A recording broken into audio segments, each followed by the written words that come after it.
합시다. 자, 오늘 진도는 39번 맞죠? 39번 찾아봐요. 90페이지 있다. 자, 90페이지 문제 보니까 33조 금지행위 미출하시고 요약집 78페이지 39번에 3번하고 5번 있죠.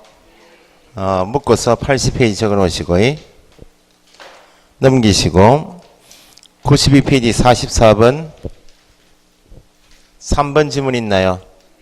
3번 지문에 80페이지 괄호 6번에 동그라미 6번 44번에 3번 지문 80페이지 괄호 6번에 동그라미 6번 좀 이따 가볼 거고 밑에 47번에 2번 같은 문제 아니 거기 적으시라고 44번에 3번 지문에 47번에 2번 지문하고 똑같다고 3번 지금 뭐 적었잖아요.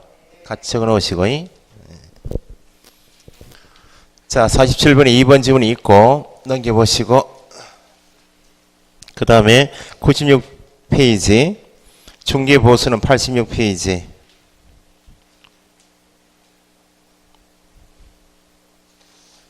그 다음 넘기시고 쭉 거기 100페이지에 10번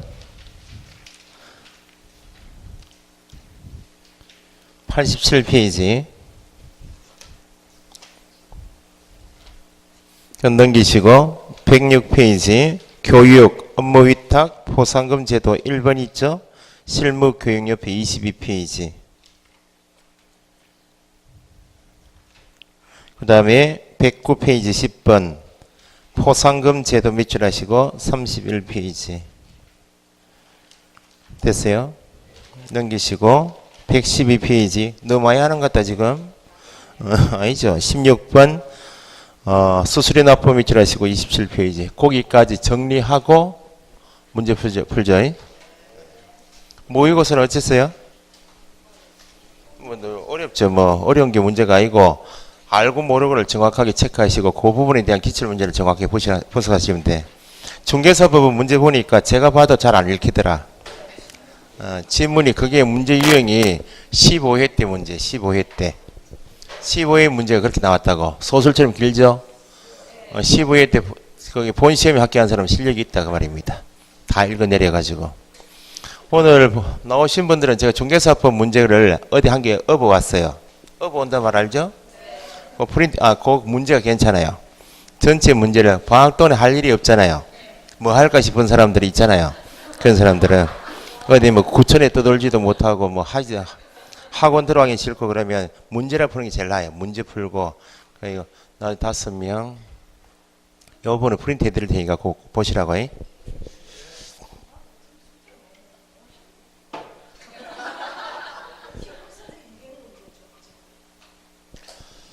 공시법생이 지문 200개 내준 게 얼마나 고마워요. 그거라도 안 하고 뭐 할 거예요 그러면. 자 시작합시다. 수정씨 이번에 공시제법 제일 많이 나왔대. 몇 점 필요 없어요. 비밀이요. 29조 2항이야. 자 보세요.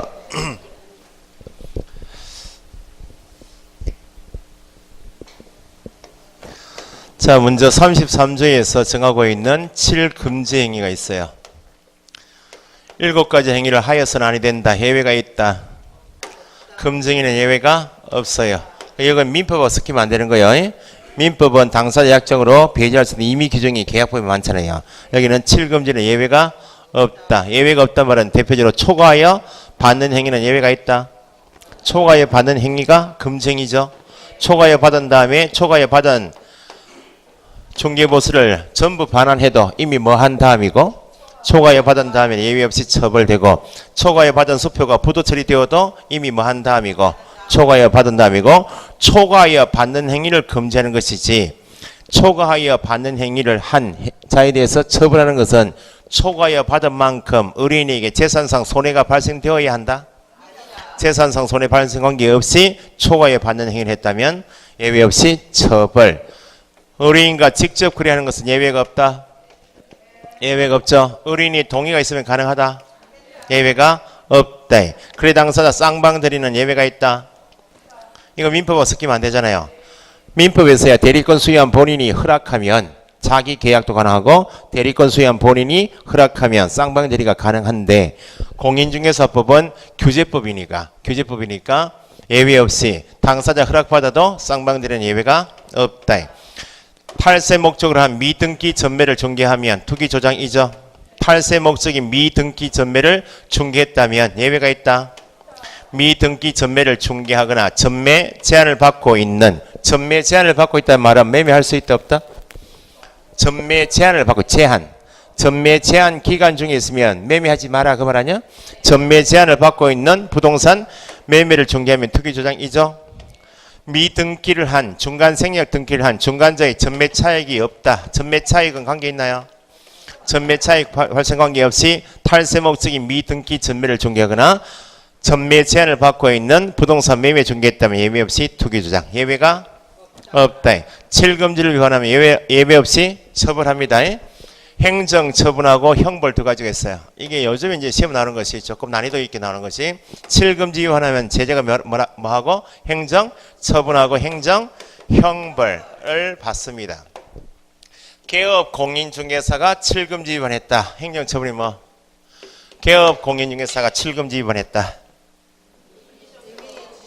임의적 등록 취소니까 등록 취소 또는 업무 정지 받을 수 있고 소속 공인중개사가 7금지 위반하면 제재가 뭐? 자격 정지 대상이다. 그죠? 중개보조원도 7금지 위반할 수 있죠? 보조원은 증이 있다? 없으니까 보조원은 행정처분이 없죠. 행정처분인 취소 정지가 없다. 형벌은 3-3하고 1-1인데 딱 직상토가 있다. 부무 딱 직상토 이렇게 들어봤죠? 부정등록, 무등록 그건 7금지와 관계없으니까 3-3인데 부정등록, 무등록 중개업자 빼고 7금 중에서 딱지 이름이 뭐예요? 불법 딱지. 양도할 선이 금지된 부동산 분양임대 관련 증서 대표 선수 뭐? 입주자 저축 증서는 손대면 안 되죠? 의뢰인과 직접 거래하거나 거래 당사자 쌍방 대리한가 미등기 전매 투기 조장한 요것은 얼마? 3-3 나머지는 얼마? 1-1 요렇게 알고 계실 이유가 난이도 조금 있게 나오면 앞에 양벌 규정 배우셨다. 고용인 업무상 행위 고용인의 어떤 행위? 고용인이 행위자이고 모든 행위가 아니고 어떤 행위? 업무상 행위는 나오면 행위자는 고용인이고 업무상 행위를 했다면 행위자는 고용인이고 업무상 행위했다면 행위자 책임이 있어요 없어요? 고용인 책임이 있고 행위자 처벌받아야 안 받아요? 받는데 뭐 하다가 업무상 행위였으니까 개공행위에도 책임이 있다 없다? 개공의 행위로 본다 간주 규정이 있고 양벌 규정이 있죠. 양벌 규정은 누가 사고 쳤네? 고용인이 뭐 하다가 업무상 행위하다가 이 법을 위반했죠. 어떤 사고? 양벌 규정. 어떤 사고?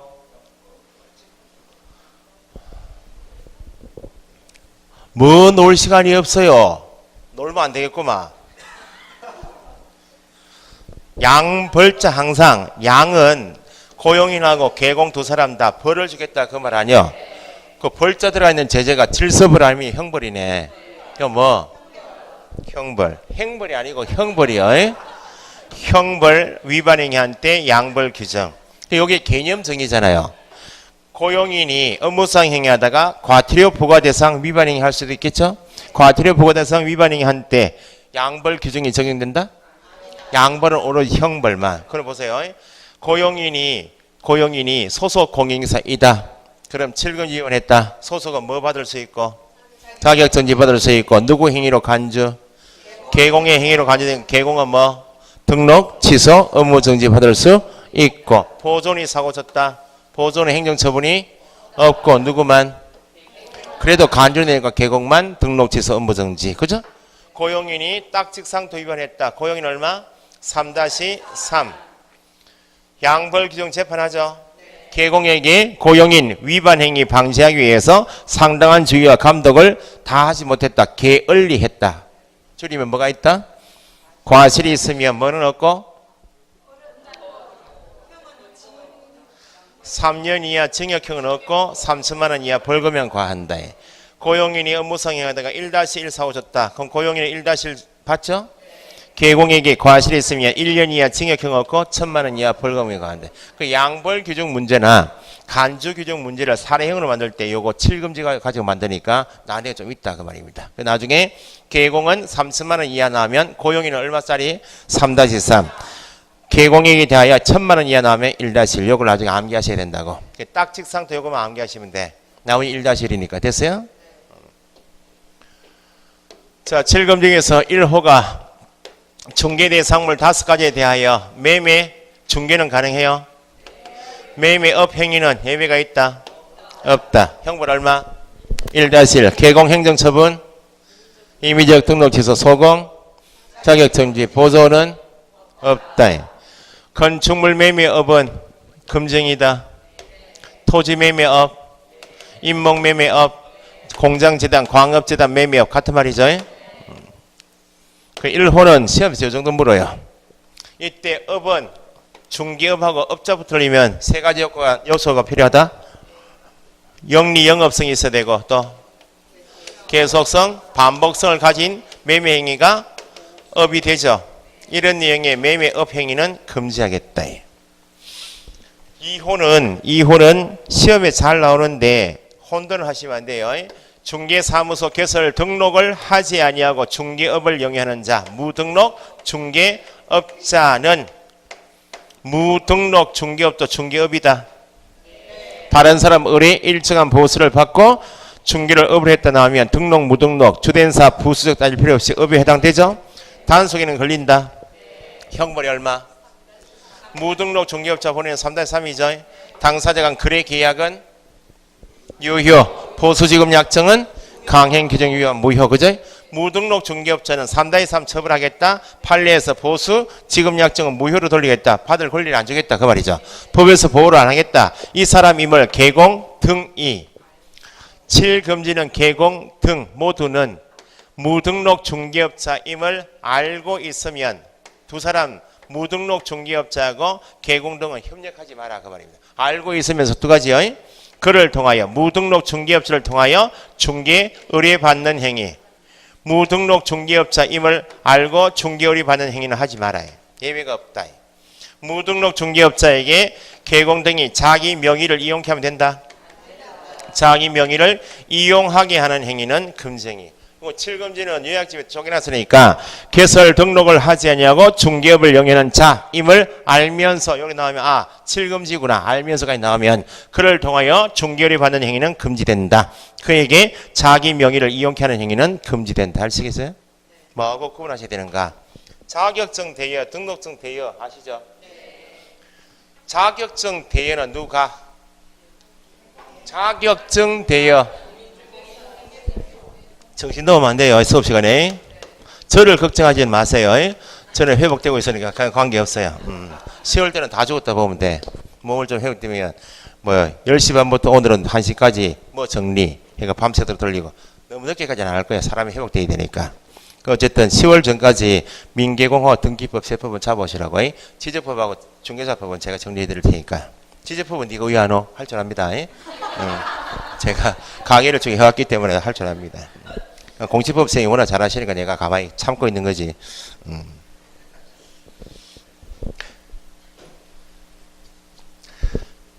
시간표 바꿨잖아요. 시간표를 어제 창원에 공시법 하셨거든. 원래 오늘 여기 울산하고 올라가려 했는데 바뀌었어요. 저하고 하시는 말씀. 야, 니 때문에 내가 수업 다 못하고 일부러 내려와야 되니까 차비 줘야 된다 나한테. 이렇게 공시법 선생님이 중요한 얘기는 아니야.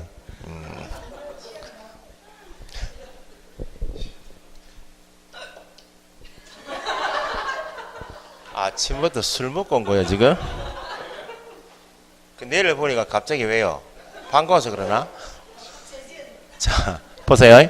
여기 보세요. 요거하고 대의하고 구분을 잘못하시는 분 계신다고? 여기는 딱 전제가 누구임을 알면서 무등록 중개업자임을 알면서 요거하고 자기 명의 이용케 하는 것은 7금지요.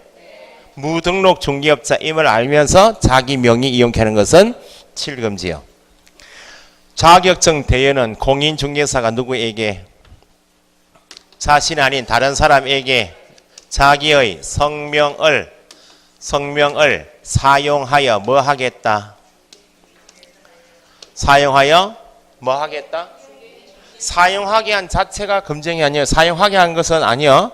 사용하여 중개 업무를 하겠다고. 중개 업무를 하게 한 행위는 뭐?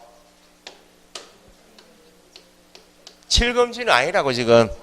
칠금지는 무등록 중개업자임을 알면서 그에게 자기 명의 이용케 하는 게 칠금지. 예? 지금 대여 설명하는 거예요.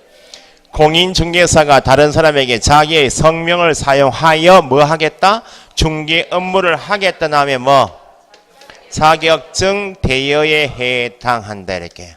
등록증 대여는 누가? 개업 공인중개사가 다른 사람에게 자기의 성명, 개공은 상호가 있나요 없나요? 성명뿐만 상호를 사용하여 뭐 하겠다? 중개 업무를 하겠다 하면 뭐 대여? 등록증 대여입니다. 여기는 칠금지는 개공 등이, 개공, 소공, 보조원, 사원, 임원 등이 누구임을 알면서 무등록 중개업자임을 알면서 나오면 칠금지요. 여기는 사용하여 자기 명의를 이용하게 한 행위는 뭐? 무등록 중개업자라고 특정하시고 자기 명의를 이용하게 한 자체가 칠금지죠. 여기는 대여하려면 다른 사람에게 자기의 성명을 사용하게 한 자체가 아니고 사용하여 중개 업무를 하게 한 것이 대여요. 공인중개사가 중개업무를 하겠다. 개공이 중개업무를 하겠다 하면 대여. 누구임을 알면서 무등록 중개업자임을 알면서 의뢰받거나 자기 명의 이용케 한 것은 칠금지. 꼭 구분하셔야 돼. 그럼 이거 형벌이 얼마요?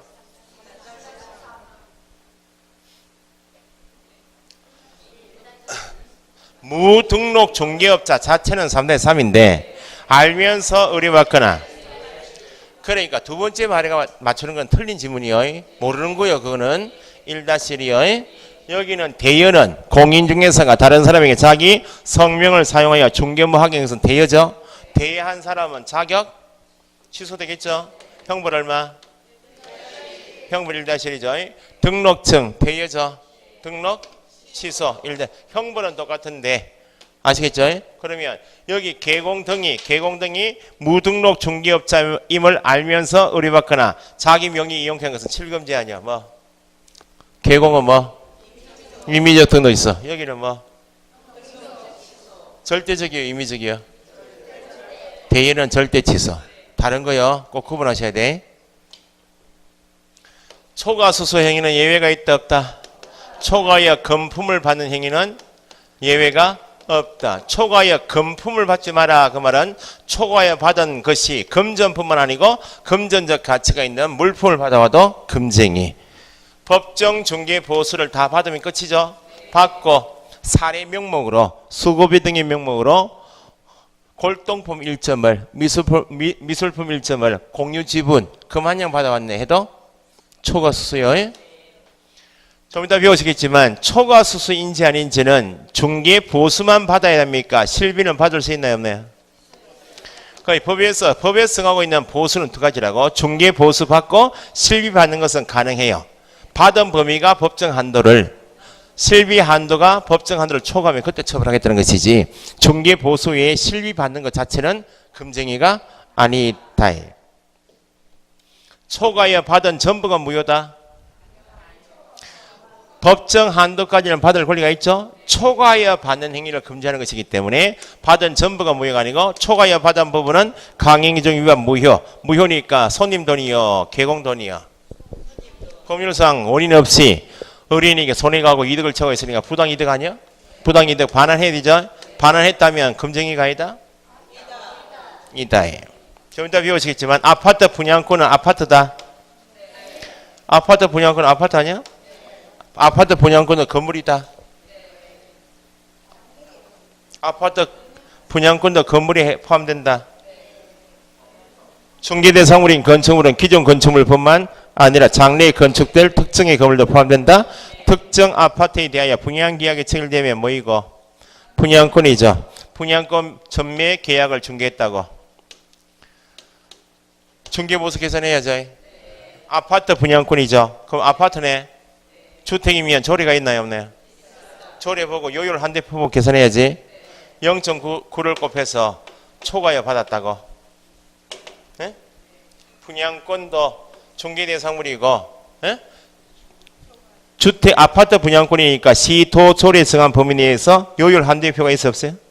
그거 보고 계산해야지. 무조건 0.9를 곱했다고. 걸렸어. 초과 수수로. 법률상 착오로 봐주겠다.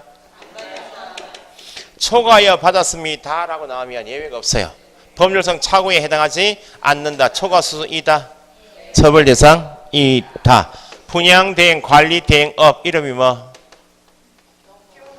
관리대행업, 분양대행업, 컨설팅은 겸업이죠. 겸업은 뭐가 아닌 것? 개업 공인인사가 중개사무소 안에서 하는 최대 일이 주된 사업인 중개업하고 겸업이 있어요.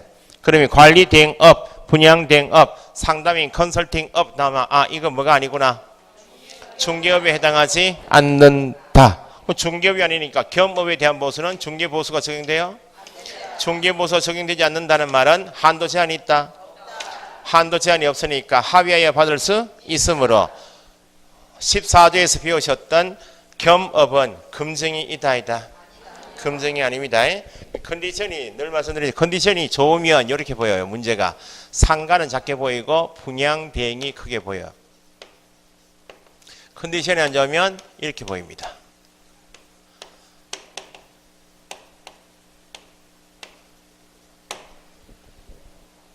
분양 대행이 안 보이고 상가가 보이면 그날 컨디션이 안 좋은 거예요. 실제 시험에 2번 이상 나왔던 것이 상가 분양 대행을 수행하고 분양 대행을 수행하고 상가는 주택 아니죠. 주택 외의 중개 보수 한도를 초과하여 받는 것은 금지된다. 주택 외의 중개 보수 한도를 초과한다 할 때는 중개업을 해야 초과 수수이죠.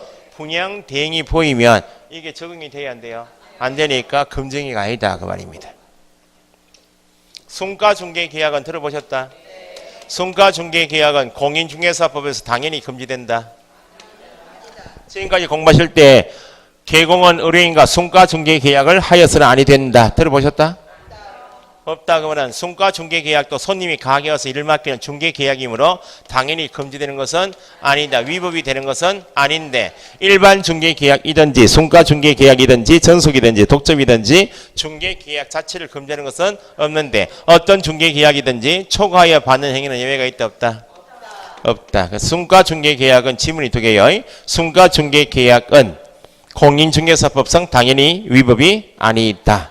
뭐 한 때만 위법이 된다. 초과하여 받은 때만 위법이 된다. 초과 수수하면 형벌이 얼마요? 1-1. 개공은 행정처분이 이미지에서 소공은 자격정지. 그 다음에 4호가 중개대상물 매매기한 임대차 거래할 때 거래상 중요사항이면 거래상 중요사항은 법에서 이미 배우셨듯이 성실 정확하게 설명하고 자료 제시해야 되죠. 거래상 중요사항인데 거짓말 등을 하여 거짓된 은행이나 그 밖의 방법으로 의뢰인의 판단을 그르치게 하는 것은 예외가 없다. 형벌 얼마? 1-1. 개공 임의적 등록 취소. 소공 자격 정지. 그러면 거래상 중요사항에 대하여 거짓말 등을 해서 판단 그르치게 하지 마라 할 때 중요사항이 뭐인가? 현재 중개대상물에 대해서 등기부 열람해 보니까 각구에 압류, 가압류, 가처분, 가등기가 되어 있다. 중요해요, 중요하잖아요.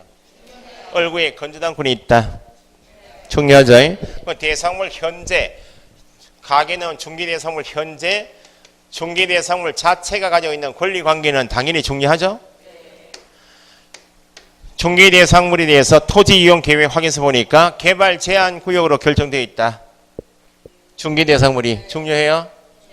공법상 제한사항도 중요하죠. 근데 판례는 금증이 요건인 거래상 중요사항에는 대상물 자체의 권리관계나 공법상 제한사항은 당연히 중요한데 자체에 관한 사항만 중요사항이 아니고 모두 포함. 대상물의 가격도 중요사항에 포함될 수 있다. 가격도. 매도인이 부동산에 내놓은 매도 의뢰 가격 있죠. 팔아달라고 맡긴 가격은 누구한테 중요해요? 매수인에게 중요한 사항인데 4억 원에 팔아달라고 매도인이 내놓고 왔어요. 4억 원인 사실은 매수인이 중요하죠. 근데 개공이 물건 내놓은 매도인과 4억 원인 사실을 짜고 매수인이 숨겼다고. 그럼 매수인은 매도인이 내놓은 가격이 얼마인지 모를 거 아니야. 짜고 숨기고 4억 원 의뢰 가격에 비해서 무척 높은 가액 4억 5천에 팔았다고. 가격은 중요사항이다. 짜고 숨겼으니까 거짓말 했죠. 여기에 사호 위반이에요. 짜고 숨겼네. 개발 계획이 있다 없다는 것은 중요하다. 중요한데 개발 계획이 없음에도 불구하고 개발 계획이 있는 줄 아시죠? 이렇게 미확정되어 있는 상태인데 미확정 개발 계획을 유포했다. 가격을 조작했네. 예? 이런 게 다 거짓말 표시죠. 중개대상물인 임야가 개발 제한 구역으로 결정되었다. 그린벨트로 묶였다 그 말이죠. 매수인에게 중요하죠. 개발 제한 구역으로 결정된 사실을 모르는 매수인에게 몇 배로 비싼 값에 팔려요? 내가 가진 임야가 개발 제한 구역에 묶였다고. 거래가 돼요? 거래가 안 되고 가격은 떨어지는데도 불구하고 그런 사실을 모르는 매수인에게 비싼 값에 전매, 대파를 주겠다고 기망한 것. 거짓말 했죠? 짜고 숨겼네, 유포했네, 조작했네, 기망 여기 나오면 거짓말 표시고 사호 위반이다 이게. 최근 시험에는 소유권 이전 등기가 불가능한 토지. 매수인에게 등기가 안 넘어가. 이제 팔아서 일단 어쨌든 매매 계약서 세야만 보수받을 거 아니야? 소유권 이전 등기가 불가능한 토지에 대하여 건저당권 설정으로 소유권 확보할 수 있다. 맞아요. 이전 등기가 안 넘어와. 그 소유권 취득할 수 없잖아요. 개공이 법률 지식이 없는 손님한테 거짓말 하는 거 아니야? 1순위 건저당권 잡아두면 소유권 확보한 건 똑같습니다라고 설명했다고. 거짓말 했어요, 안 했어요? 그런 게 야가 와 이래 이래노 하면 사후요. 여기까지 1호 중개대상물 매매업, 2호 무등록 중개업자임을 알면서 그를 통하여 중개의뢰 받거나 그에게 자기 명의 이용케 한 것. 그 다음에 초과하여 받는 행위. 거래상 중요사항에 대하여 거짓된 은행 그 밖의 방법으로 판단 그렇지 않은 것은 형벌이 얼마? 1-1. 이제 3-3이 남았겠네. 불법 딱지 이름이 뭐? 양도 금지. 양도 알선이 금지된 부동산, 분양, 임대 등과 관련 있는 증서. 금지가 된 부동산 분양 임대 관련 증서가 불법 딱지요. 대표 순서가 뭐? 입주자 저축 증서는 어디에서 규제하고? 주택법에서 일체 손대지 마라. 양도 금지. 거래가 안 되니까 알선 중개하지 마라. 금지하고 있는 딱지이죠. 그래서 불법 딱지 이름이 양도 알선이 금지된 부동산 분양 임대 관련 증서이다. 대표 순서가 청약 예금 증서 이렇게 나오거나 입주자 저축 증서 나오면 금증이 대상이죠. 이건 손대면 안 되니까 매매 교환을 중개해도 금지. 입주자 저축 증서 매매를 업으로 해도 손만 대면 금지. 형벌 얼마? 3-3. 개공은 임의 취소, 소공은 자격 정지.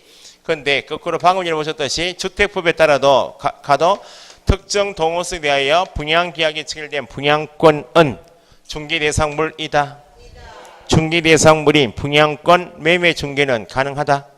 가능하니까 불법 딱지인 양도 알선이 금지된 부동산 분양임대 관련 증서에는 뭐가 들어가면 안 되고 분양권은 포함되지 않고 판례가 상가를 분양받은 사람이 자기 소유 상가를 매도할 때, 팔 때 사용하려고 매매 가격은 얼마로 하겠다.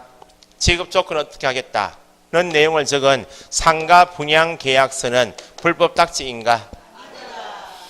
분양이란 말이 들어가 있어서 분양임대 관련 증서인 불법 딱지가 아니겠는가에 대해서 대부분에서 이름이 분양이라 들어가 있지만 실질 내용은 뭐 할 때 쓰려고?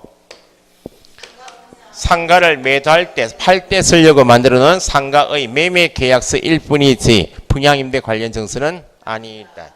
그래서 양도 알선이 금지된 부동산 분양임대 관련 증서는 입주자 저축 증서가 대표적이고 분양권이나 분양계약서는 부동산 분양임대 관련 증서가 아니다. 분양권은 매매가 가능하죠. 가능하니까 중개대상물 맞죠? 그런데 투기과열지구처럼 전매가 금지가 될 수 있다. 전매를 제한하겠다. 전매가 금지되고 있으면 중개할 수 있어요? 아파트 분양권이 전매 제한을 받고 있는 아파트 분양권 중개하면 돼요? 전매 제한을 받고 있는다 나오면 전매 제한을 받고 있는 아파트, 전매 제한을 받고 있는 분양권 매매 중개하면 어디 걸려요? 투기 조장이요. 그러니까 전매 제한을 받는다 이런 말이 없이 아파트 분양권에 대한 매매 중개는 가능하다. 가능한데 전매 제한을 받고 있는 붙으면 투기 조장이요. 중개 의뢰인과 직접 거래는 금지하겠다. 누구와 하고 하는 것이 직접 거래이다? 가게에 들어온 중개 의뢰인과 직접 거래한다 말은 의뢰인이 직접 거래 상대방이 되어서, 직접이란 말은 의뢰인이 직접 상대방이 된다는 말이고, 거래하지 마라 말은 의뢰인하고 직접 상대방에 대해서 매매도 거래죠, 교환도 거래죠, 임대차도 그래죠. 그래서 어쨌든 가게 일을 맡기러 온 사람과는 한 건이어도 직접 상대방이 되어서 매매 교환 임대차 계약은 예외가 없다. 거래 당사자 쌍방 대리는 예외가 있다. 거래 당사자 매도 매수 임대 임차인 쌍방을 대리하는 것은 예외가 없다. 민법에서는 사적 자체 민법에서도 대리권 수여한 본인을 보호하기 위해서 자기 계약은 원칙 금지하고 일방의 이익에 해를 줄 수 있기 때문에 민법에서도 쌍방 대리는 원칙 금지합니다 해놓고, 민법은 규제법이 아니고 사적 자체니까 대리권 수여한 본인이 대리인에게 네가 내 아파트 매입해 가라 본인이 허락하면, 대리권 수여한 쌍방이 허락하면 민법에서야 자기 계약이 가능하고 쌍방 대리 가능하지만 공인중개사법상 7금지는 규제법이기 때문에 예외가 있다? 없으니까 직접 거래나 쌍방 대리는 예외가 없다. 직접 거래한다는 말은 누구하고 한다고요? 두 가지를 따져보셔야 돼. 의뢰인과 하는 것이 직접 거래이다. 누구 이익을 위해서?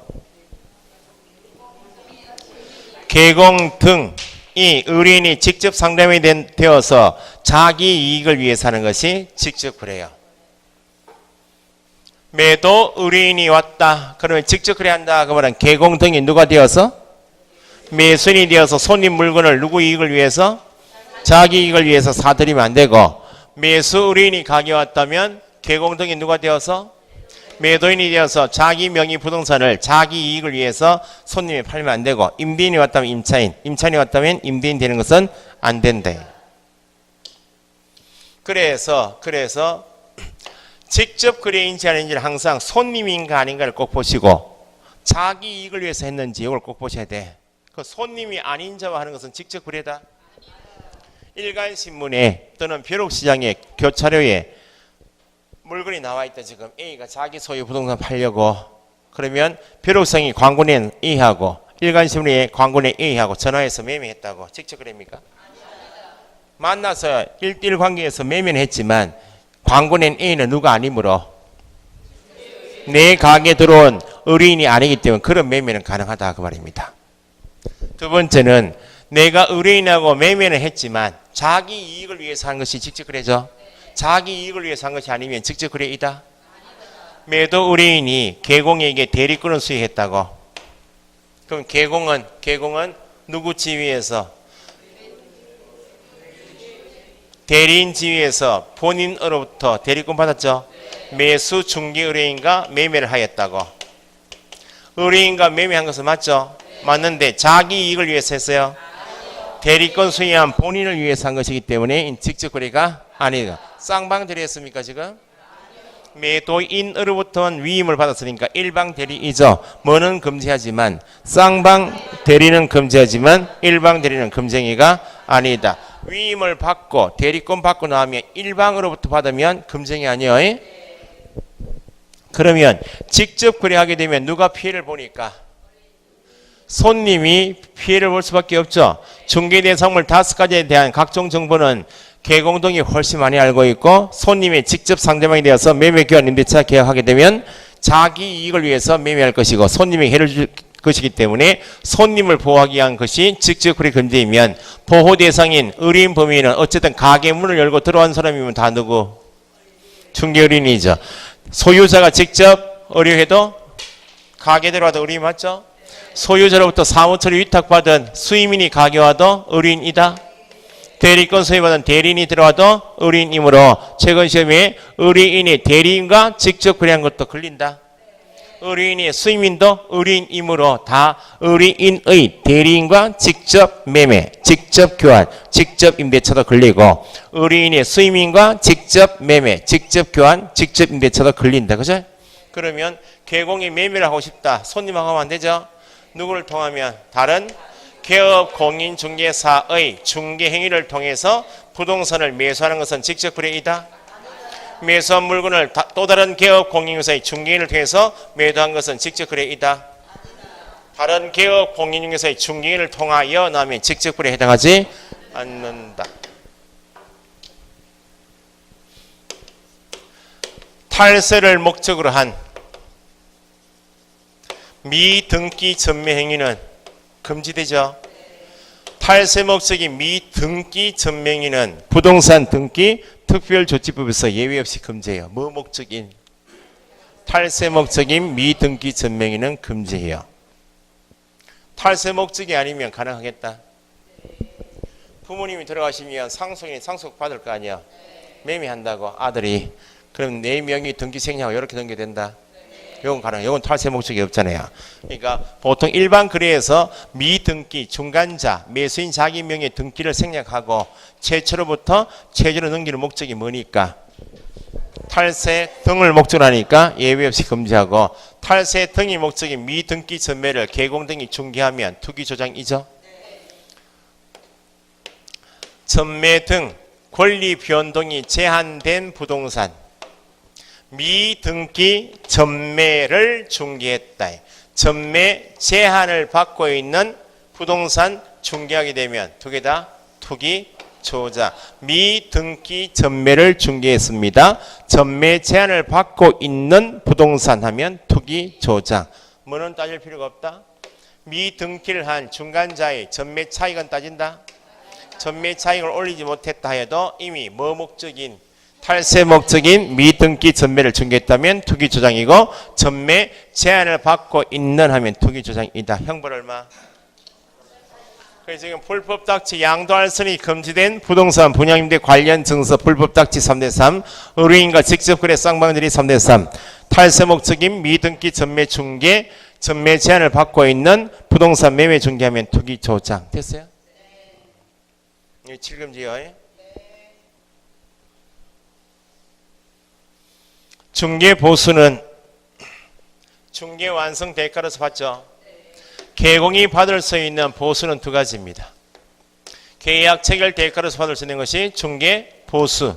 계약 체결 관계없이 소유된 비용이 실비 청구할 수 있다. 중개 보수에 실비 받는 것은 초과수수이다. 각각 받는 것은 가능해요. 받은 범위가 법정 한도를 초과하면 각각 따져서 초과하면 그때 처벌하겠다. 중개 보수는 중개 완성 대가를 받는 것이니까 중개 업무를 수행하려면 손님이 가게 온다. 손님이 가게 와서 어떤 계약? 중개 계약은 누구하고 누구 간 계약?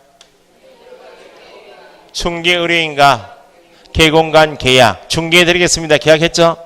매매 결인 대차 중개 행위를 한다. 그 말은 확인 설명을 했죠?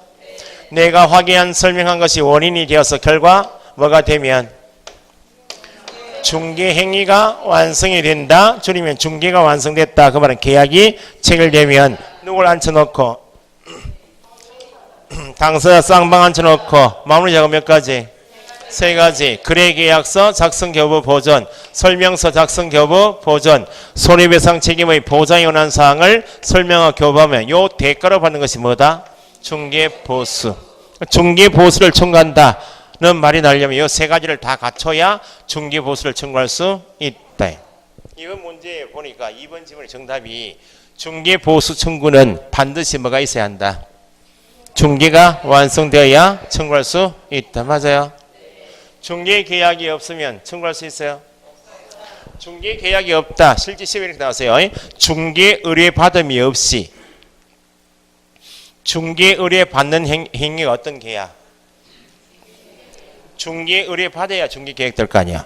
중개 의뢰 받음이 없이 그러면 손님이 부동산 내놓은 적도 없죠? 일방적으로 중개하여 계약이 체결되었다. 맞아 주고요. 맞아 죽는다. 정답은 청구할 수 있다 없다? 그러니까 손님이 일단 가게 와서 물건 내놓고 가야 돼. 의뢰하고 내가 확인 설명하고 결과 중개 완성이 되어야 이때 받는데 중개 계약을 했지만 내가 중개한 것이 아니에요. 다른 부동산 등에서 계약했다고. 인과관계 있어요 없어요? 없으니 못 받아요.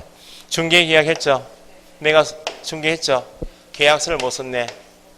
계약이 이루어지지 않았다고. 못 받아요. 근데 요 인과관계 있어야 한다. 뭐하고 뭐 간에는 중개 행위와 중개 완성 간에 인과관계 있어야 한다. 여기 관한 판례가 간혹 나오기도 해요. 개업 공인중개사의 중개로 계약의 조건 절충이 있었다. 계약의 조건 절충을 마쳤다면 실질적으로 계약은 성립되었다. 개공의 중개로 매매 계약의 조건 절충을 마쳤다고. 구두 계약도 계약이요. 실질적으로 계약은 성립되었죠. 누가 결정적인 기여했어요? 개공의 중개인가 결정적인 기여했죠. 조건 절충을 마친 당사자가 개공을 배제하고 둘이 몰래 계약 썼다고. 그 말은 개공이 계약서 작성에 관여하지는 못했다고. 인과관계 있어요 없어요? 계약 성립에 결정적인 기여했죠. 인과관계 있어요 없어요? 있죠. 청구할 수 있다. 어디까지 보는가? 개업공인중개사가 의뢰인에게 상대방을 소개했다고. 소개받은 의뢰인이 개공을 배제하고 둘이 몰래 계약했다고. 인과관계 있어요 없어요? 이것도 인정돼요. 상대방을 소개했지만 개공이 소개한 사람이 아닌 다른 사람과 계약하면 인과관계 없죠. 인과관계 있어야 한다. 그러면 개공이 당사자 쌍방에 대하여 보수를 청구할 수 있죠. 매도 매수인에게 각각 청구할 수 있는 보수 청구권, 중개 보수 청구권은 언제 발생되고? 묻혀가지고 해서 넘어가지 말고요. 벌집처럼 하지 말고 모르면 딱 가만히 계시든지 같이 넘어가면 중개 완성 시 발생돼요. 자 보여요. 그럼 식당 하는 사장, 제가 사장이요. 식당 사장이요. 식대 달라고 할 수 있는 권리는 밥 다 먹은 때 발생되는 거야? 그 언제 달라고 해 그러면? 밥 다 먹은 때 권리는 가지고 있는데 언제 행사해 그러면? 권리 발생은 손님이 가게 와서 된장찌개 한 건 달라고 하고 앉으십시오 하면 음식 공급 계약하면 먹고 나갈 때 달라고 해야 될 거 아니야. 권리 발생은 언제? 중개 계약만 체결되면 권리는 발생 취득해요. 바로 달라고 행사해요? 못하고 있다가 언제? 완성이란 조건이 성취가 되면 그 달라고 하죠. 이때 권리를 행사한다고. 중개 보수 선고는 아주 옛날 판례가 중개 보수 선고는 무엇을? 중개 완성을. 중개 완성이 되어야 행사죠. 조건이 성취되어야 행사는 조건이 뭐예요? 조건이 성취되어야 허리 발생되는 거. 그러니까 중개 보수 선고는 무엇을? 중개 완성을 어떤 조건으로? 정지 조건으로 언제 발생?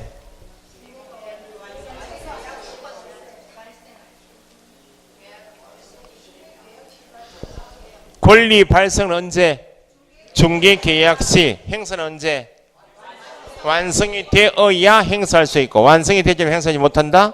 중개 보수 선고는 중개 완성을 어떤 조건으로 하여? 언제 발생? 어떤 계약? 거래 계약도 있고 중개 항상 구분하시라고. 중개 계약 시 발생돼요. 중개가 완성된 후에 개업 공인중개사의 고의 또는 과실로 인하여 당사자 간 거래 계약이 무효 취소 해지되었다. 누구한테 책임이 있어요? 개공 때문이니까 받을 수 있다 없다? 권리는 인정되지 않는다. 소멸된다. 다만 개업 공인중개사의 고의 과실이 아닌 사유 합의 해제 일방의 채무 불이행을 이유로 해제가 되었다. 받을 수 있다 없다? 인정이 된다. 받을 수 있다. 이렇게 됐어요?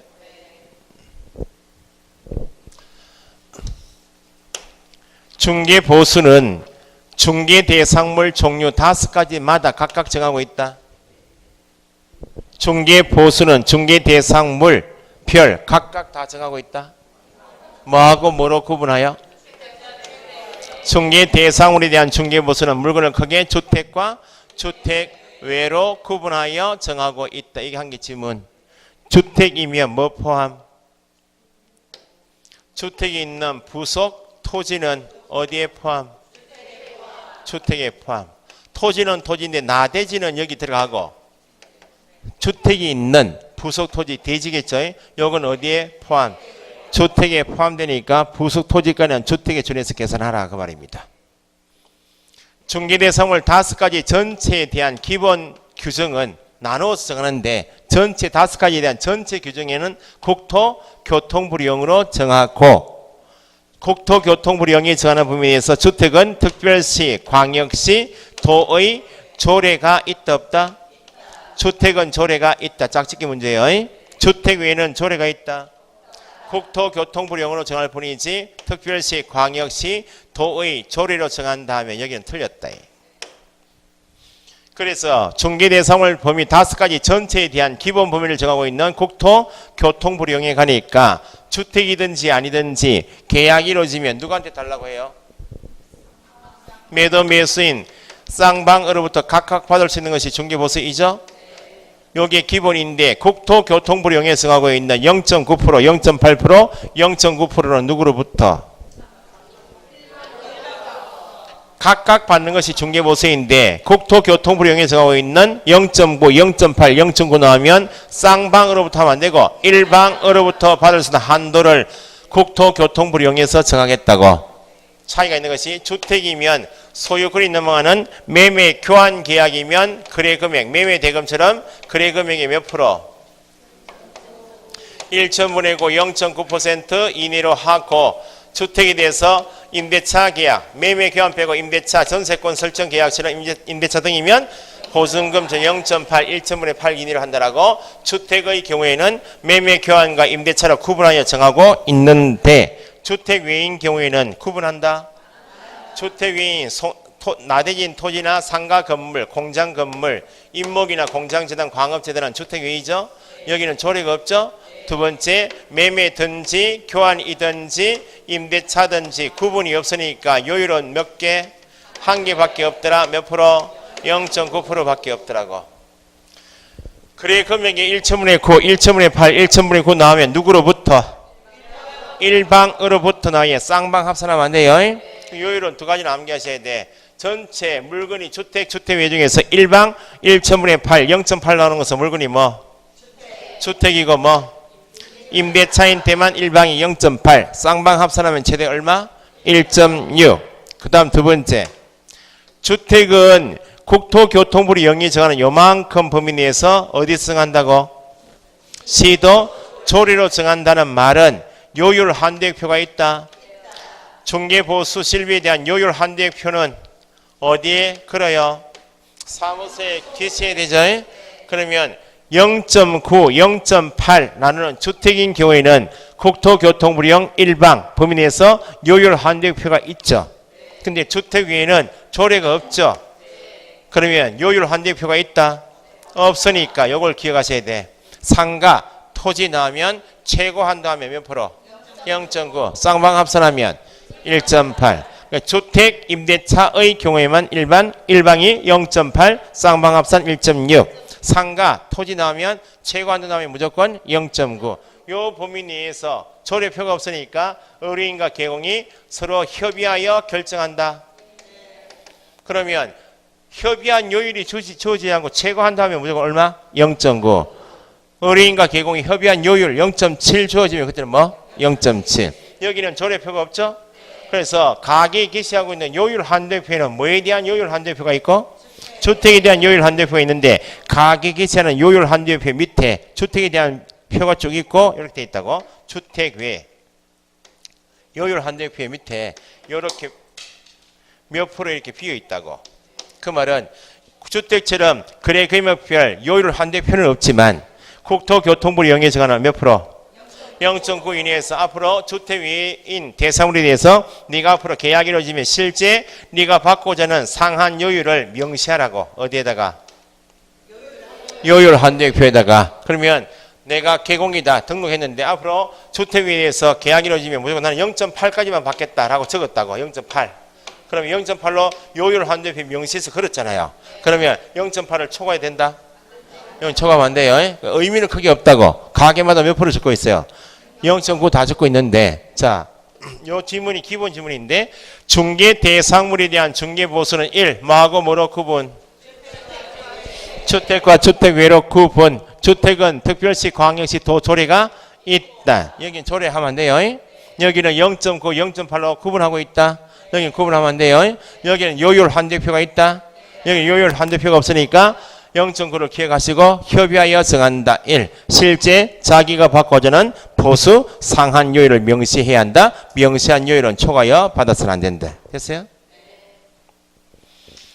요즘에 최근에 나오고 있는 것이 주택 외이면 몇 프로라고요? 0.9인데 주택 외이지만 매매 교환이면 0.5%, 임대차이면 0.4%만 받아야 되는 물건이 있다. 뭐? 오피스텔이고 전용이 얼마? 공용 합격 아니에요? 85제곱 이하일까? 85까지는 이하죠. 그럼 입식 부엌이 있다. 상하 수도 시설이 들어와 있죠? 숙소식, 화장실, 목욕실 갖추고 있으면 요 요건을 갖춘 오피스텔인 때만 주택 위이지만 매매 교환이면 0.5, 임대차이면 0.4, 전용이 80, 90이다. 90. 그럼 이게 적용돼요? 안 되니까 주택 외죠? 몇 프로? 0.9%. 오피스텔 나온다 다 0.5 하면 안 돼요. 면적을 먼저 보시라고. 0. 이제 전용이 85 이하인가 아닌가 이렇게. 주택은 조례가 있다. 중개사무소가 울산광역시에 있어요. 울산광역시에 있는 개업공인사가 부산광역시에 있는 아파트 매매 중개할 수 있다. 그러면 됐다. 부칙이면 돼야 안 돼요? 부칙이면. 부칙은 사무소, 소재지, 특별시, 광역시, 도시원 받기 때문에 안 되죠. 부칙은 특광도 벗어나면 안 되고 공인중개사나 법인은 전국이니까 할 수 있죠. 그러면 중개사무소 소재지 조례는 울산광역시 조례고 주택 소재지는 뭐? 부산광역 조례이면 주택에 대해서 계약이 이루어졌는데 사무소 소재지하고 주택 소재지가 다르면 어디 조례 기준? 어쨌든 공인중개사법에서 시군구 나누거나 특광구 나눌 때 다 기준은 뭐? 사무소 기준.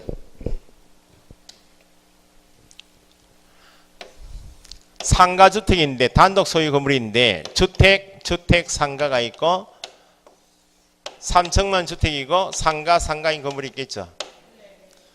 복합 건축물인데 상가에 대하여 1층 상가에 대해서만 임대차 중개한다. 그러면 몇 프로? 상가 임대차 0.9죠. 건물을 통으로 매매하거나 임대차 할 수 있나 없나요? 그러면 주택과 주택 외가 혼합되어 있으면 주택이든지 아니든지 구분하라 그 말이죠. 뭘 따져요? 뭘 따져서 판단해요?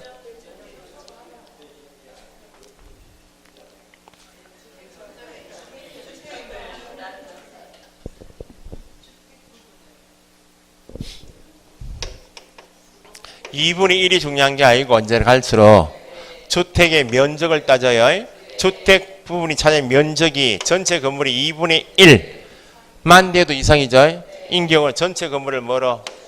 이것처럼 주택 면적이 3분의 2면 2분의 1 이상이잖아요. 전체 건물을 뭐로? 주택으로 하라 그 말은 시도 조례에서 가고 요율 환대표대로 받으라 그 말이죠. 이것처럼 주택 면적이 3분의 1이면 주택 면적이 2분의 1 미만이네. 전체 건물을 뭐로? 상가를 하라 그 말은 요율 환대표가 없으니까 최고 환대액 몇 프로? 0.9% 인해서 협의해서 받으면 된다 이렇게. X주택에 대하여 매도 의뢰인 A하고 매수 의뢰인 B 간에 개공갑이 매매 계약을 중개했다. 주택에 대해서 한 건 했죠. 주택이니까 요율 환대표 보고 계산하면 되죠. 그런데 매도인이 지금 자기 소유 주택을 판 목적이 이사갈 목적이 아니고 돈이 필요해서 팔았다고. 이사갈 목적이 아니고 팔았죠. 그럼 계속 여기 살 목적이다. 그럼 이때 부동산에서 뭐예요? 다시 매수인이자 임대인, 매도인 임차인 간의 임대차 계약, 전세권 설정 계약을 중개하죠. 2건 이상 계약이 동시에 이루어졌는데 사람이 같아요. 물건 같죠. 이때는 뭐만? 매매권만 계산하라 이렇게. 이렇게 복합적인 문제가 이렇게 나왔다 여기. 주택의 면적이 3분의 1인 건축물. 주택 면적이 3분의 1 주어지면 나머지는 3분의 2는 주택이 아니야. 전체 건물이 뭐? 상가고. 동일 당사자 간 매매 동시 임대차 이루어졌다. 뭐만? 매매만. 그 문제가 나왔다고요. X주택에 대하여 A와 B 간의 매매 계약을 중개했어. 이제 두 번째는 야가 이사갈 목적으로 팔았다고. 야는 입주 목적이 아니라 투자 목적이야. 그럼 부동산에서 뭐예요? 세입자 넣어주는 조건으로 중개하죠. 그럼 야는 이사 갔잖아 지금. X주택에 대하여 B하고 C 간의 임대차 계약을 중개했다고. 물건은 같아요. 동시에 이루어졌죠. 사람이 같아요. 매매 계약 당사자는 A, B, 임대차는 B, C이죠. 그러면 팔고 나간 매도인에게는 매매권 청구되죠. 세입자한테 임대차권 청구되죠. 사람이 다른 매수인이자 임대인에게는 매매권하고 임대차권을 각각 청구할 수 있다. 그죠? 교환 계약이면 뭐 가지고 하고? 교환 계약인 경우에는 대상물 가액 중에서 큰 거 가지고 해요. 여기 책에 나와 있지만 육군에서 나중에 실무가시면 이런 경우도 있죠. 토지하고 앞집하고 전원주택하고 교환할 수 있나 없네. 내가 전원주택 짓고 살고 있는데 내가 원하는 동네 가니까 땅이 나와 있어. 야는 또 집이 필요해. 교환할 수 있나 없네. 그러면 토지하고 주택하고 교환할 수도 있잖아요. 나한테 유리한 게 뭐예요? 이게 매매가 3억이 이게 5억이야. 예? 그러면 원칙은 뭐 가지고 해야 되는데 5억 가지고 해야 되잖아요. 여기는 0.99 여기는 0.4야. 누구한테 뭐가 유리해요? 개공한테 이게 더 유리하죠. 이때는 예외.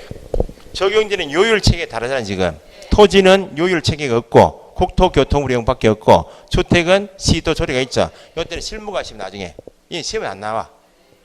큰 거 가지고 한다고 여기 시험 나오고 평균이다. 뭐 적응 이렇게 하면 안 돼요. 나중에 실무가시 이렇게 다른 거 할 때는 나한테 유리한 거. 여기도 0.6으로 합의할 수도 있잖아요. 그럼 뭐가 유리해? 여기 유리하잖아요. 이때는 유리한 쪽으로 한다. 시험에 안 나오죠. 문제지는 나와 있더라고.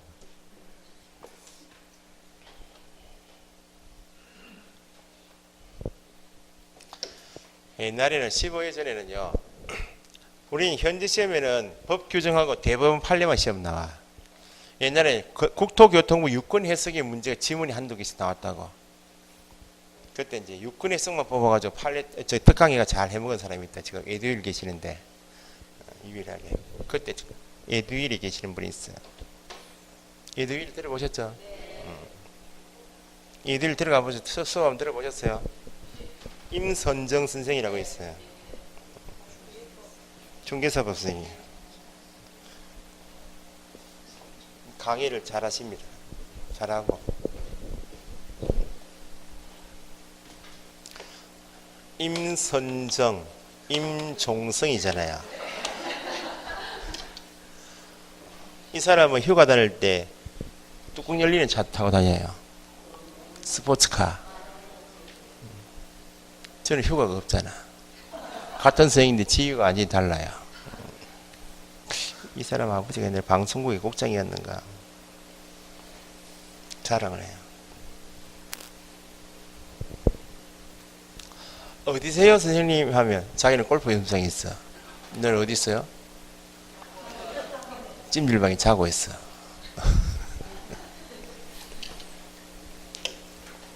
자, 그 다음에 시험 문제 나오는 것이 비참한 건 아닙니다.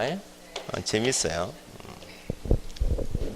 임대차 계약이 이루어지면 요거 이제 최근에 시험 나오는 거 있어요. 요게 주택과 주택 외에 같은 여기 시험 계산 문제 나오고 그다음에 잘 나왔던 것이 임대차입니다. 임대차 나오면 주택이든지 아니든지 상가든지 중개 보수 계산은 똑같아요. 임대차이면 뭐하고 뭐 가지고 보증금하고 또 월세 두 가지 항목만 가지고 합니다. 상가 임대차도 똑같아요. 권리금 들어간다. 계약기간 필요 없어요. 보증금 더하기 월세 곱하기 얼마?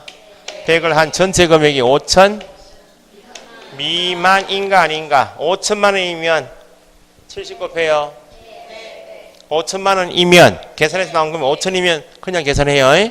5천 미만이니까 5천 이상보다는 5천 미만이 다 임대임차니 약자니까 요때만 미만인 때만 월세 곱하기 70 보증금 1000에 월세가 40이다. 딱 얼마요? 5천이면 70 곱한다. 100을 곱했다고 지금. 100을 곱한 금액이 얼마요? 5천만 원이면 70 곱해요. 그럼 5천만 원 가지고 해요. 월세가 30이면 다 해봐야 4천밖에 안 되잖아요. 5천 미만인 때만 70 적용해요. 아시겠죠?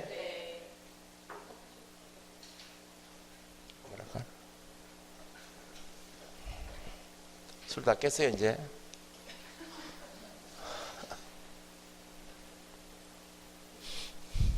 아파트 분양권이면 중개대상물이죠. 분양권 전매 계약을 중개했다. 중개보수 계산할 때 뭐 가지고? 분양권 전매 계약 체결 시까지 매도인이 납입한 금액 있죠. 계약금, 중도금에다가 매도 매수인이 합의한 프리미엄 있죠. 요거 가지고 계산한 것이지 총 분양 가격에 프리미엄 하면 돼요. 납입한 금액이 얼마인가? 프리미엄까지만. 이렇게 계산했죠. 받은 금액은 어디 적어줘요? 중개보수 영수증 교부해야 한다. 옛날에는 중개보수 영수증 교부 제도가 있었어요. 지금은 확인 설명 사항에 예정 금액에 대한 중개보수 실비 금액과 산출 내역 설명해야 하네요. 설명상에 보수가 들어가 버리니까 설명했잖아요. 설명한 내용 완성이 되면 어디에 적어줘라? 설명한 내용은 어디에 적어줘요? 설명서 교부 제도가 있으니까 영수증 교부 제도는 폐지되었다. 실비는 받을 수 있다 없다? 실비는 어쨌든 전체를 보시면 주택은 국토교통부령 시도 조례가 있다 없다? 주택 외에는 조례 없죠? 실비도 국토교통부령이 있고 시도 조례가 있어요. 그래서 이름이 요율환대표 이름이 중개보수 및 실비 요율환대표예요. 요율환대표가 있다 그 말은 조례가 있다 없다? 있다 그 말입니다. 그러면 전체적으로 주택 외 실비 중에서 조례가 없는 것은 뭐? 주택 외에만 조례하면 안 돼요. 실비는 받는 것이 몇 가지가 있다. 종목이. 실비 받을 수 있는 항목이 몇 개? 2가지. 전 시간에 계약금 등을 예치할 것을 권고할 수 있다. 권고하던 당사자 2사람이 개공이 불러준 예치명의자 몇 사람? 7사람. 은공신 보채 전개 7사람 중에 딱 찍어서 누구 명의로? 개공의 명의로 예치할 것을 의뢰하게 되면 개공은 의무가 있다 없다? 보정 설정해야 되고 교부해야 되죠. 그때 계약금 등의 반환 채무 이행을 보장하기 위해서 개공 명의로 예치할 때 드는 비용은 누가 부담? 매수 임차 그 밖에 권리 취득이. 가게 나온 중개대상물 있죠. 중개대상물 표시사항을 확인한다. 뭘 통해서 확인? 대장. 권리관계는 등기부. 공법상 제한사항은 토지이용계획 확인처럼 중개대상물의 권리관계 등을 확인할 때 드는 비용이 있다 없다? 이건 누가 부담? 매도 물건 내놓은 사람이. 계약금 등의 반환채무 이행의 보상에 나오면 매수임차 권리 취득. 전세권 설정 계약에서는 권리관계 확인에 드는 비용은 누가 부담해요? 전세권 설정 계약에서 중개대상물의 권리관계 등의 확인에 드는 비용. 설정자가 이전이니까. 계약금 등의 반환채무 이행의 보장에 드는 비용은 전세권자. 설정자하고 권자는 구분하시라고. 설정자가 이전, 권자가 취득이니까 그거 구분하시면 돼. 됐어요? 계산 문제 2문제, 실금지 1문제. 요거 고용인하고 업무상 행위 있죠? 사례 문제에서 이렇게 나와요. 지우지 마시고 쉬었다 합시다.